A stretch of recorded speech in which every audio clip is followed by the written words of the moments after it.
നമസ്കാരം, പ്രവാസി മലയാളിയിലേക്ക് സ്വാഗതം. ഇന്നത്തെ പ്രവാസ ലോകത്തെ വാർത്തകൾ ഒറ്റനോട്ടത്തിൽ. ബഹ്റൈനിൽ കോവിഡ് ബാധിച്ച് ഒരാൾ കൂടി മരിച്ചു. 57 വയസ്സുള്ള പ്രവാസിയാണ് മരിച്ചത്. ഇതോടെ രാജ്യത്ത് മരിച്ചവരുടെ എണ്ണം 166 ഉയർന്നു. പുതുതായി 407 പേർക്ക് കൂടി കോവിഡ് സ്ഥിരീകരിച്ചു. ഇവരിൽ 155 പേർ പ്രവാസികളാണ്. 249 പേർക്ക് സമ്പർക്കത്തിലൂടെയും 3 പേർക്ക് യാത്രയിലൂടെയുമാണ് രോഗം പകർന്നത്. 295 പേർ സുഖം പ്രാപിച്ചതായും ആരോഗ്യ മന്ത്രാലയം അറിയിച്ചു. ഇതോടെ രോഗമുക്തി നേടിയവരുടെ എണ്ണം 41,504 ഉയർന്നു. സൗദിയിൽ 24 മണിക്കൂറിനിടെ പുതുതായി റിപ്പോർട്ട് ചെയ്ത കോവിഡ് രോഗബാധിതരുടെ എണ്ണം 1569 ഉയർന്നു. അതേസമയം രോഗമുക്തി നേടിയവർ 2151 പേരാണ്. കഴിഞ്ഞ 24 മണിക്കൂറിനിടെ 36 പേർ മരിച്ചതായി റിപ്പോർട്ട് ചെയ്തു.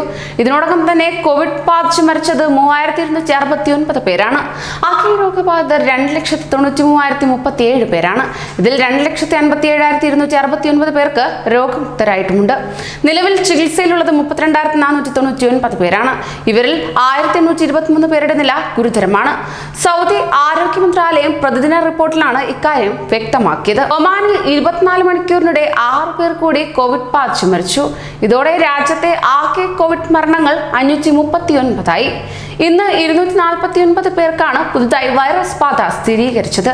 ഇതോടെ രാജ്യത്ത് ഇതുവരെ രോഗം ബാധിച്ചവരുടെ എണ്ണം 82,299 എന്നും ഒമാൻ ആരോഗ്യ മന്ത്രാലയത്തിന്റെ അറിയിപ്പിൽ പറയുന്നു.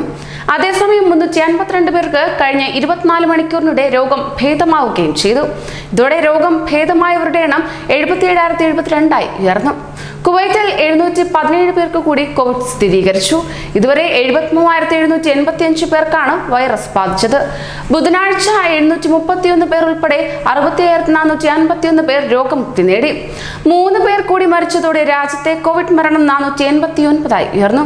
ബാക്കി 7,845 പേരാണ് ചികിത്സയിലുള്ളത്. 117 പേർ തീവ്രപരിചരണ വിഭാഗത്തിലാണ് കഴിയുന്നത്. 4,397 പേർക്കാണ് പുതുതായി കോവിഡ് പരിശോധന നടത്തിയത്. വിവിധ രാജ്യങ്ങളിൽ നിന്ന് കുവൈറ്റിൽ മടങ്ങിയെത്തുന്ന പ്രവാസികൾ ഹോം ക്വാറന്റൈൻ ലംഘിച്ചാൽ നിയമ നടപടികൾ സ്വീകരിക്കുന്നതിനായി ജുഡീഷ്യൽ അതോറിറ്റിക്ക് കൈമാറുന്നതാണ്.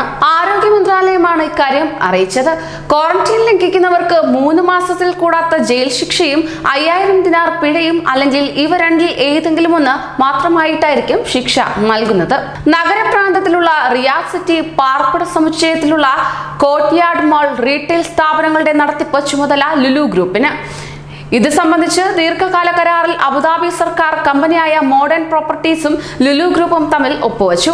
റിയാദ് സിറ്റിയിലെ 8,683 ചതുരശ്ര മീറ്റർ വിസ്തൃതിയുള്ള വാണിജ്യ സമുച്ചയത്തിൽ റെസ്റ്റോറന്റുകൾ, വിവിധ റീറ്റെയിൽ സ്ഥാപനങ്ങൾ, ഹൈപ്പർ മാർക്കറ്റ് എന്നിവ ഉൾപ്പെടുന്നതാണിത്. ഒമാനിൽ പ്രവാസി തൊഴിലാളികളുടെ താമസ സ്ഥലത്ത് നിന്ന് വൻ മദ്യശേഖരണം പിടികൂടി. മസ്കറ്റ് ഗവർണറേറ്റിലെ ഒരു വീട്ടിൽ ഒമാൻ കസ്റ്റംസ് നടത്തിയ പരിശോധനയിലാണ് ഇവ പിടിച്ചെടുത്തതെന്ന് ടൈംസ് ഓഫ് ഒമാൻ റിപ്പോർട്ട് ചെയ്യുന്നു.